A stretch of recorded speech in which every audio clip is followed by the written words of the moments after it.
Tianjin, China. Bella Wang barely noticed the section on the application inquiring whether she was married or had children. Employers in China routinely ask women such questions, and she had encountered them before in job interviews.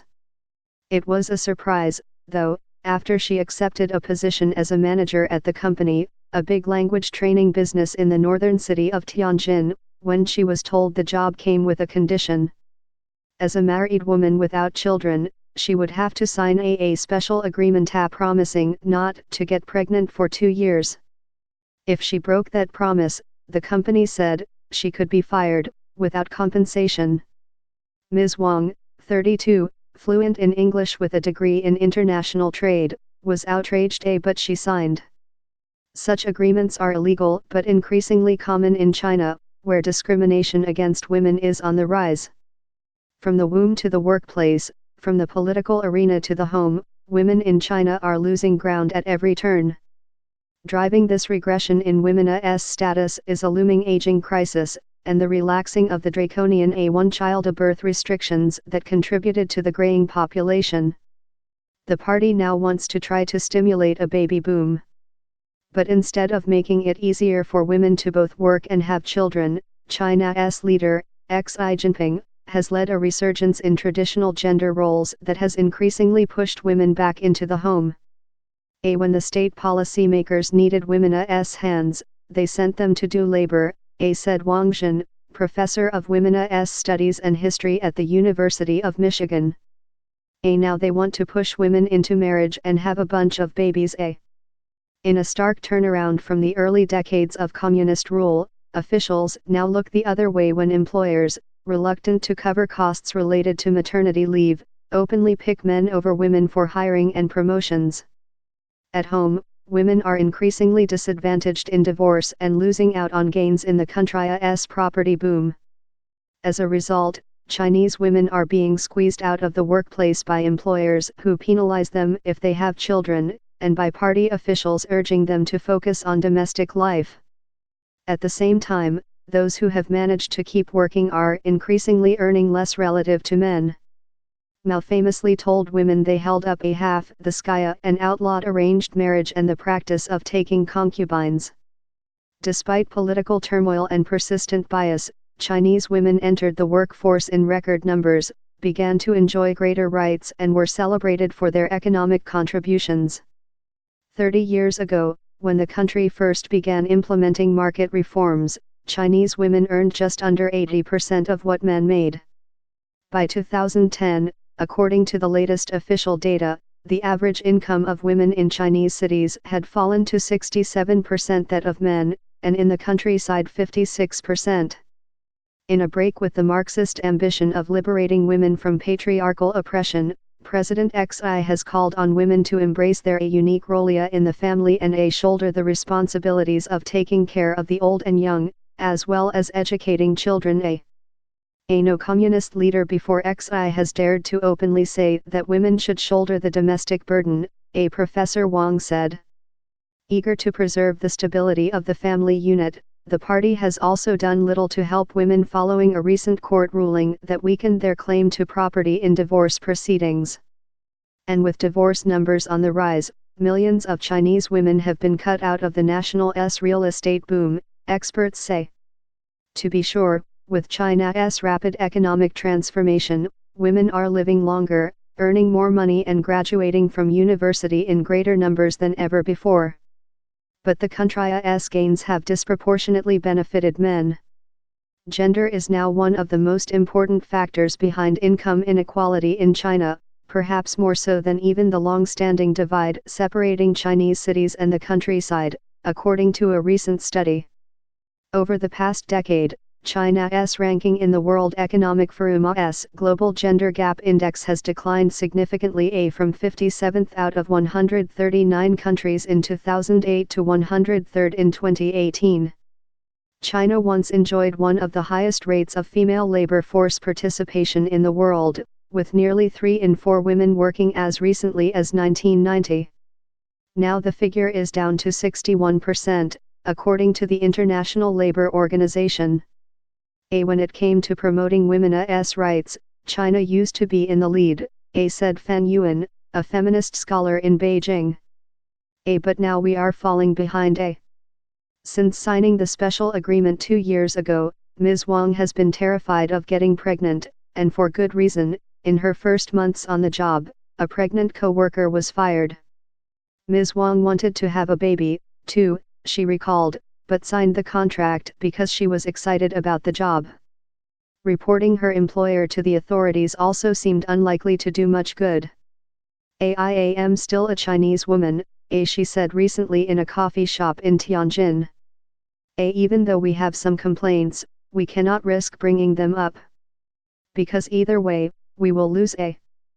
Forced to choose between career and family, Ms. Wang chose career. Many other Chinese women are dropping out of the workforce. The return of Chinese women to the home began in the 1980s, when mass layoffs at state factories meant women were often the first to be let go. It accelerated with rising expectations around child rearing. Wang Yan, 35, a stay-at-home mother in the eastern city of Yantai, said that her parents only needed to make sure their kids weren't hungry. Now, facing a more competitive economy, parents, usually mothers, are expected to supervise homework, after-school tutoring and extracurricular activities, all while navigating safety scandals involving baby formula, daycare, and vaccinations. At work, managers are eager to rid their payrolls of women who might need maternity leave. Since 2012, China has required companies to offer at least 14 weeks of paid leave to women having children. Fathers typically get 2 weeks. The disparity means help-wanted ads often openly specify a men only or a men preferred. This is illegal, but even government agencies do it. One ministry in Beijing specified a men only for more than half the jobs it advertised over the course of a year, an investigation by Human Rights Watch found. Employers often see women like Ms. Wang who are married without children as the biggest gamble for hiring or promotions. And reports abound of pregnant women being reassigned to less important positions, or returning from leave to find their jobs have been filled. As a result, opportunities for women to advance to company leadership roles have stagnated in recent years. Only 21% of Chinese companies had women in top manager roles last year, according to the World Economic Forum's Gender Gap Report.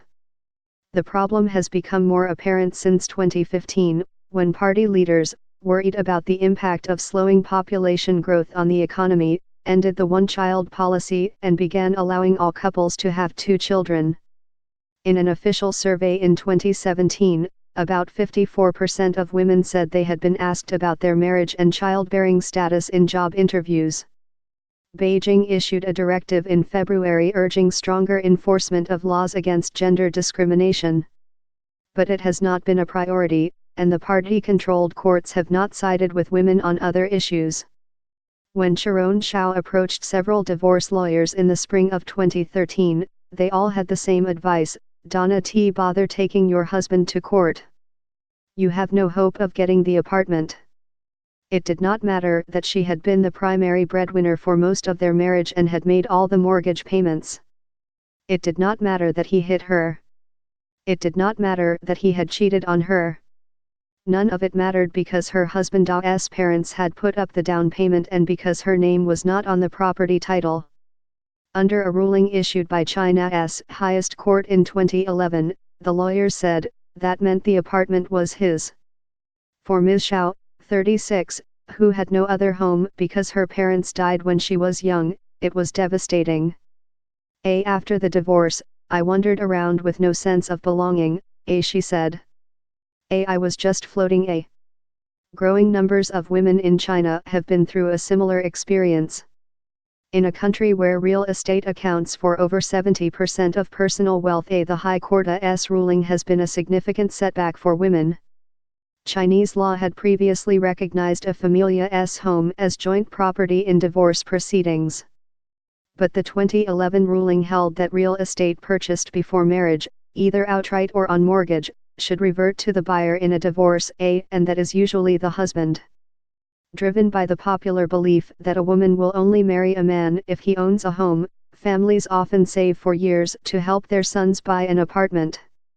Experts say the High Court was responding to fears that women were using marriage to swindle their laws out of their savings. Though the ruling makes no distinction between men and women, it is a Mana's law, said L. Xiaochuan, a lawyer at Beijing Qian law firm. There are about 31 million more men in China than women, an imbalance caused by a traditional preference for sons, the one-child policy, and sex-selective abortions. But Chinese women often accept marriage on unfavorable terms. One 2012 survey by Horizon China, a research firm in Beijing, found that 70% of married women contributed financially to the family's purchases of real estate, but that less than a third of home deeds included the woman's name. Researchers at Nankai University in Tianjin in 2017 examined 4,253 property deeds and found the wife's name listed on only about 1 in 5. These missing names have been disastrous for women in divorce proceedings since the 2011 ruling, said Lita Hong Fincher, author of a book about the subject. The entire deck is stacked against women in so many ways, she said. Ms. Xiao, who graduated with a degree in computer science from one of China's top universities, said her ex-husband suggested investing in an apartment together even before they were married. At the time, he was finishing a doctorate and she was making about $600 a month as a computer programmer. His parents made the $29,000 down payment, as a gift and investment, and she agreed to cover the $450 monthly payments. I was just very foolish, very innocent, she recalled. Ms. Xiao asked her ex-husband to add her name to the deed several times, but he always talked her out of it, arguing that she could enjoy benefits as a new buyer later if they invested in another property, she recalled.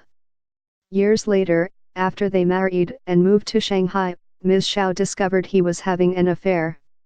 Because she had proof that she made the mortgage payments, her relatives managed to negotiate a cash settlement for her.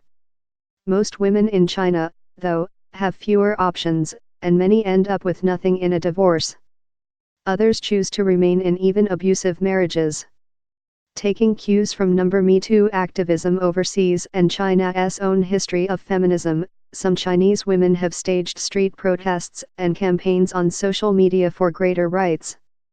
There are also broader signs of dissatisfaction among Chinese women. The marriage rate fell last year to its lowest point since Mr. Xi took power, and the birth rate dropped to a level unseen in the 70-year history of the People's Republic of China.